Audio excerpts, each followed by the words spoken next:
Supreme court से लगा योगी सरकार को झटका। सुप्रीम कोर्ट पहुंचा मथुरा का श्री बांके बिहारी मंदिर कॉरिडोर मामला। सीजेआई गवई ने जो कहा, बुरा फंसी योगी सरकार।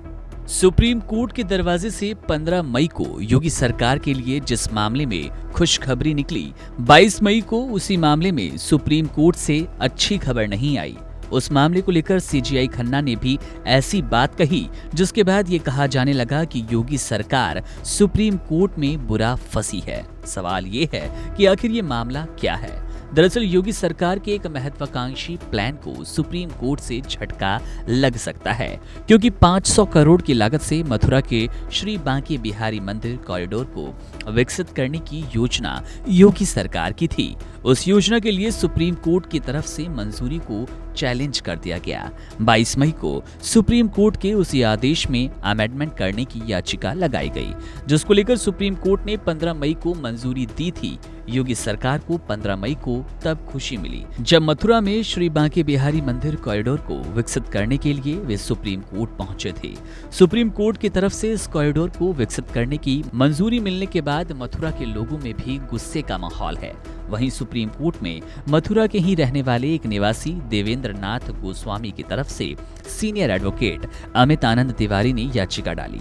याचिका मंजूर होगी या नहीं, इस पर सीजेआई गवई ने सुनवाई की, जिसमें याचिकाकर्ता के वकील ने अपनी दलील सीजेआई के सामने रखी। दलील में ये कहा गया कि मथुरा के श्री बांके बिहारी कॉरिडोर को विकसित करने की परियोजना पूरी तरह से अव्यवहारिक है। इसके साथ ही मंदिर के कामकाज से ऐतिहासिक और परिचालन रूप से जुड़े लोगों की भागीदारी के बिना ही मंदिर परिसर को विकसित करने का प्रयास प्रशासनिक अराजकता की वजह बन सकता है। इसके साथ ही देवेंद्र नाथ गोस्वामी की याचिका में ये दावा किया गया कि श्री बांके बिहारी मंदिर को विकसित करने से मंदिर और उसके आसपास की धार्मिक और सांस्कृतिक चरित्र बदलने की पूरी संभावना है, क्योंकि इसका एक गहरा ऐतिहासिक और भक्ति का संबंध है। इतना ही नहीं, याचिका में ये दावा किया गया कि देवेंद्र नाथ गोस्वामी मंदिर के संस्थापक स्वामी हरिदास गोस्वामी के वंशज है और उनका परिवार पिछले 500 सालों से इस पवित्र मंदिर का प्रबंधन कर रहा है। याचिकाकर्ता के वकील दलीलें सुनने के बाद सीजेआई बीआर गवई ने याचिका को मंजूर कर लिया। सीजेआई गवई ने कहा कि हम याचिका को लिस्टेड करने को तैयार है।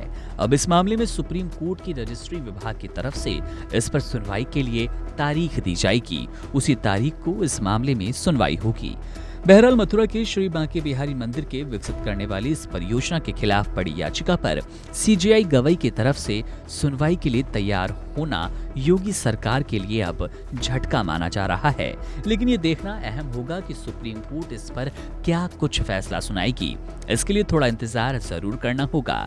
बहरहाल इस खबर में इतना ही। मामले पर हमारी नजर है, जैसे ही कोई अपडेट मिलेगा आपसे साझा करेंगे। तमाम बड़ी खबरों और अपडेट्स के लिए आप बने रहिए वन इंडिया हिंदी के साथ। Subscribe to One India and never miss an update.